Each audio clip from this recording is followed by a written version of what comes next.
Բարև ձեզ հարգելի հայրենակիցներ, ես Մարատ Հակոբյանն եմ Կիևից։ Այսօր Ուկրաինա-Ռուսաստանի լայնածավալ ներխուժման 1394-րդ օրն է, մինչ Թրամփի վարչակազմը դեռ հույս ունի ինչ-որ հաջողության հասնել Ուկրաինայի և Ռուսաստանի հետ բանակցությունների ուղով, Պուտինը նախօրեին խոսքերով արդեն բոլորին հաղթեց, նույնիսկ Կուպյանսկը հերթական անգամ բառերով կրկին իբր գրավեց, կարծում եմ Պուտինը մի կարևոր բան մոռացել է, պետք էր նաև հայտարարել Ռուսաստանին ֆուտբոլի աշխարհի չեմպիոն, որովհետև սեփական լսարանի առաջ լեզվով բոլորին հաղթելը նրանց մոտ ամենալավն է ստացվում, իսկ եթե ավելի լուրջ, ապա Վաշինգտոնում գոնե պետք է լրջորեն մտահոգվեին Կրեմլի պապիկի հռետորաբանությամբ, թեպետ Թրամփն այնտեղ մի փոքր զբաղված է, նա փորձում է Վենեսուելայի հետ ինչ-որ կոմբինացիա իրականացնել, առայժմ բլոկադայի մեջ է պահում այդ երկիրը, իսկ հետո կտեսնենք ինչ քայլի դուխը կհերիքի պապիկի, Ի պատասխան, ինչպես հայտնի է, Վենեսուելան ծով է դուրս բերել իր ռազմական նավերը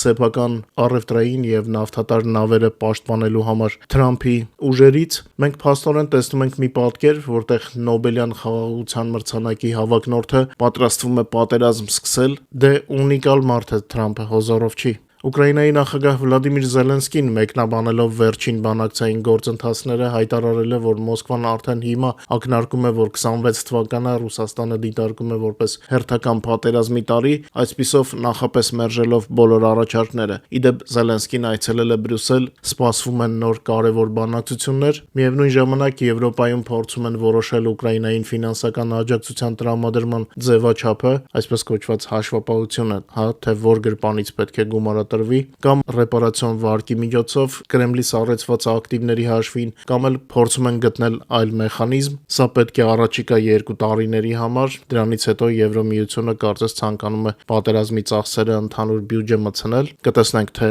ինչ որոշումների կհանգեն, բացի այդ Եվրոմիությունում քննարկվում են Ռուսաստանի այսպես կոչված ստվերային նավատորմի նկատմամբ նոր ճնշումներ, իսկ Ուկրաինան շարունակում է Ռուսաստանին զրկել ռազմական և տնտեսական հնարավորություններից, 3 արձանագրվել են մի շարք ծանր հարվածներ Ռուսաստանի տարածքում, ինչպես նաև օկուպացված շրջաններում գտնվող կարևոր օբյեկտներին, հատկապես Ղրիմում, պատերազմը ռուսական զորքի համար անդառնալի վիճակի է բերում, Լիմանի մոտ օրինակ ոչնչացվել է ռուսական մի ամբողջ գունդ, սա ռուսական զորքի փորձերի արդյունքն է գոնե ինչ-որ միտեղ մի քիչ առաջ գնալ։ Այս ընթացքում Լոնդոնը 600 միլիոն ֆունտ ստերլինգ արժողությամբ նոր ռազմական փաթեթի շրջանակում Ուկրաինային կփոխանցի հոբ համակարգեր, այդ թվում ավտոմատացված տուրելներ, որոնք կարող են խոցել ռուսական շահեդ հարվածային դրոնները, կտեսնենք թե ինչպես իրեն կդրսևորի բրիտանական Grave Hawk համակարգը, որը հատուկ մշակվել է Ուկրաինայի համար, եթե ամեն ինչ այնպես լինի, ինչպես մտածված է, ապա սա շատ կթեթևացնի ռուսական շահեդների խոցումը, բայց ժամանակից առաջ չընկնենք, սպասենք տեսնենք արդյունքները ինչպիսին կլինեն։ Իդեպ Ռուսաստանի կողմից մեր էներգետիկան շարքից հանելու զանգվածային փորձերի ֆոնին Ուկրաինան մեծացրել է դրոն որսիչների արտադրությունը, ստացվում է բավական հետաքրքիր իրավիճակ, իրեն աշխարհի երկրորդ բանակը հռչակած երկիրը իր զինանոցում ամենաարդյունավետը համարում է իրանա-չինական դրոնները, որոնցով էլ ամենաշատ հարձակումներն է իրականացնում։ Ուկրաինական կողմն էլ շահեդ որսող դրոնների արտադրությունը մասշտաբավորելով փորձում է Ռուսաստանին զրկել նաև այդ զինատեսակի արդյունավետությունից։ Իդեպ Ռուսաստանի շահեդների հույսին մնալը նշանակում է, որ խորհրդային ժամանակների զենքն արդեն պարզապես պիտանի չէ այն մասշտաբների համար, որոնցով Ռուսաստանը կուզենար պատերազմել։ Մինչ մեր հաղորդման մյուս թեմաներին եւ առաջնագծի լուրերին անցնելը, խնդրում եմ օգտագործել YouTube-ի գործիքները մեր եթերի առաջխաղացմանը խթանելու համար։ Խնդրում եմ լայքեք եւ եթե հնարավոր է կիսվեք սոցիալական ցանցերում մեր եթերով։ Հիշեցնեմ նաեւ, որ օրը 24 ժամ կարող եք տեղեկանալ Ուկրաինայի եւ Ուկրաինայի շրջնորությունների մասին մեր Telegram-յան ալիքից, QR կոդը ձեր էկրաններին է, ինչպես միշտ ձեզ սպասում են շատ ոգևորիչ կադրեր, ովքեր դեռ բաժանորդագրված չեն, բաժանորդագրվեք եւ վայելեք։ Իդեպ մի շարք փորձագետներ Կրեմլի հռետորաբանությունը իբր բոլորին հաղթելու առումով կապում են ռուսաստանցիներին կապիտուլյացիայի նախապատրաստման հետ, դրա համար նաև ձեռնարկվում են ինտերնետի եւ լրատվամիջոցների սահմանափակման քայլեր։ Կապրենք կտեսնենք, այստեղ նորից կարևորը այն է, որ մենք մեր գործերը ճիշտ անենք, մնացածը պարզ կդառնա ժամանակի ընթացքում։ Իդեպ տեսնում եմ, որ մեր լուրերը ջախջախիչ ազդեցություն են ունենում ռուսահպատակների վրա, մեկնաբանություններում նրանք պարզապես տրորված բան բաներ են գրում, ինչը վկայում է նրանց դեմորալիզացիայի մասին, դա մենք միշտ ճիշտ ենք խոսել։ Իսկ մարդիկ, ովքեր ապրել են ստի փուչիկի մեջ, նրանց համար իրականության հետ առերեսվել է դա ցավալի է, բայց որքան շուտ առերեսվեն իրականությանը, այնքան բոլորին է օգուտ, որովհետև Պուտինը չի դադարում ստել։ Ինչպես արդեն հայտնել էի երեկ, Հաագայում ստորագրվել է կոնվենցիա Ուկրաինայի համար նախատեսված փոխհատուցումների վերաբերյալ, իդեպ Հարավային Կովկասի տարածաշրջանի միակ երկիրը, որը առայժմ միացել է փաստաթղթին, դա Վրաստանն է։ Խոսքը գնում է առաջին փոխհատուցման մեխանիզմի մասին, որը ստեղծվում է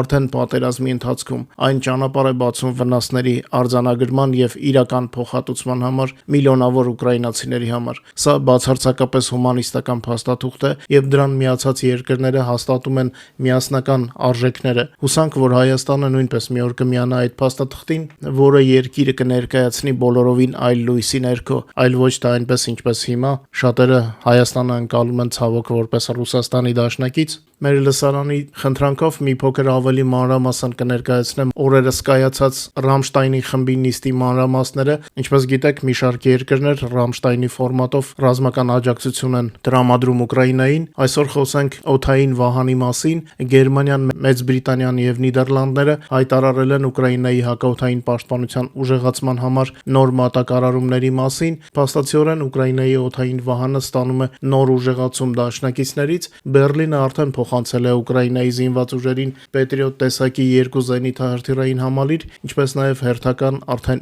9-րդ Iris-T համակարգը։ Իմ կարծիքով Iris-T-ն նույնիսկ Պետրիոտից էլ ավելի լավն է, գուցե ռազմական փորձագետները ինձ ուղղեն։ 2026 թվականին Գերմանիան Ուկրաինային կփոխանցի զգալի քանակությամբ AIM-9 Sidewinder դասի օդ հրթիռներ սեփական պաշարներից։ Իդեպ ուկրաինացի ինժեներները արդեն հարմարացրել են այդ հրթիռները ցամաքային հարթակներից արձակելու համար, ինչը լայնացնում է դրանց կիրառումը հակաօդային պաշտպանության համակարգում։ Իր հերթին Մեծ Բրիտանիան Ուկրաինայի համար նախատեսված նոր փաթեթի շրջանակում կտրամադրի հազարավոր հոբ համակարգեր, հրթիռներ եւ ավտոմատացված աշտարակներ ռուսական շահեդների եւ ոչ միայն շահեդների ոչնչացման համար։ Ուկրաինային աջակցելու հարցում զգալի ներդրման մասին է հայտարարել նաեւ Նիդերլանդները։ Խոսքը գնում է 250 միլիոն եվրոյի հատկացման մասին F-16 կործանիչների համար զինամթերքի գնման նպատակով։ Միջոցները կուղղվեն բացառապես ուկրաինական ավիացիայի մարտունակության ապահովմանը։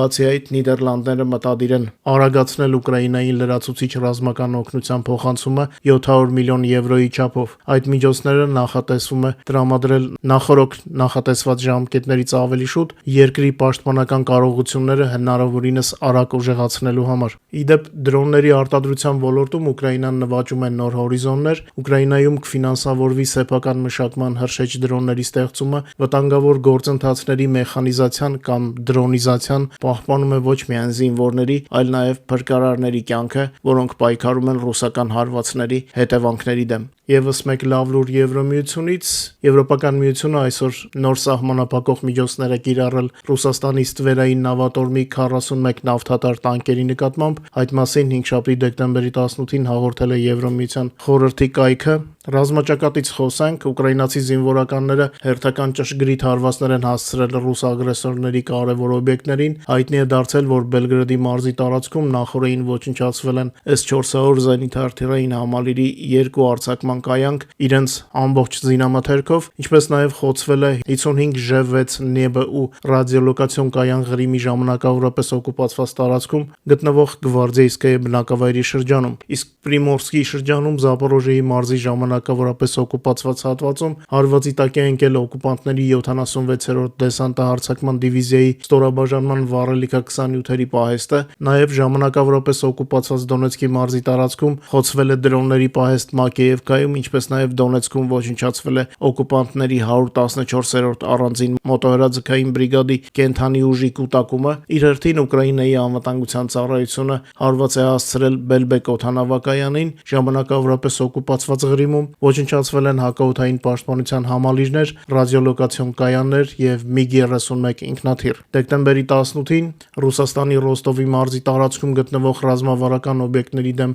իրականացված դրոնային հարձակման հետևանքով նախնական տեղեկություններով վնասվել է Վալերի Գարչակով տանկերը։ Ուկրաինայի զինված ուժերը Կուպյանսկի ուղղությամբ նոր ջախջախում են կազմակերպել ռուսների համար։ Ռուսական հարձակումը Կուպյանսկի ուղղությամբ ավարտվել է ծանր կորուստներով եւ լիակատար ձախողմամբ։ Երևի ցանկանում էին Պուտինի երեկվա ելույթի համար ֆոն ստեղծել, այն էլ ջախջախվեցին։ Ուկրաինական զինուժը ոչնչացրել է տասնյակ օկուպանտների զինտեխնիկա, իսկ ռուս զինվորների մի մասը գերի է հանձնվել։ Ոգեշնչող կադրերը կարող եք դիտել մեր Telegram-ում։ Իդեպ այնտեղ կարող եք տեսնել նաեւ, որ Նավառասիսկի նավահանգստում խոցված ռուսական սուզանավը սկսել է ջրով լցվել։ Վարշավյան դասի սուզանավից ծով են արտահոսում վառելիքը 28-երը։ Բացի այդ, նավի հետին հատվածը կիսով չափ խորտակված է։ Հայտնվում է, որ զրահապատ կորպուսը վնասվել է եւ ջրով լցվել են երկու հատվածներ։ Զապորոժիեի ուղղությամբ Ռուսաստանի Ազատության լեգիոնի մարտիկները կտրել են ռուս օկուպանտների մարտական հիմնական երակներից մեկը՝ երկաթուղային ուղին, որը տանում էր դեպի օկուպացված Զապորոժիեի երկաթահանքային կոմբինատ։ Այնտեղից օկուպանտները Ղրիմը մատակարարում էին հանքաքարով եւ վերաբաշխում ռազմական տեխնիկան, որպեսզի շփոթություն չառաջանա, ասեմ, որ Ռուսաստանի Ազատության լեգիոնը մարտնչում է ուկրաինական զինված ուժերի շարքերում պուտինյան օկուպանտների դեմ եւ պետք է ասել, որ շատ լավ է մարտնչում։ Ուկրաինական ուժերը շարունակում են կարևոր խոցումները ինչպես օկուպացված տարածքներում, այնպես էլ Ռուսաստանի տարածքում։ Բոլոր հնարավոր կադրերը մեր Telegram-ում են։ Վերջին 24 ժամվա ընթացքում ռազմաճակատում գրանցվել է 134 մարտական բախում, սա երեկվա ֆոնին կարծես հանգստյան օր լինի։ Անցած մեկ օրվա ընթացքում Ռուսաստանի օկուպացիոն բանակը Ուկրաինայում կորցրել է եւս 950 զինծառայող։ Ուկրաինայի զինված ուժերը ոչնչացրել են նաեւ 484 միավոր ռուսական տեխնիկա, որոնց թվում 5 տանկ, 27 հրետանային համակարգ, 2 ռեակտիվ հրետանային համակարգ, 1 հոբ համակարգ, 330 տակտիկական դրոններ եւ 119 ռուսական բանակի տրանսպորտային եւ հատուկ միջոցներ։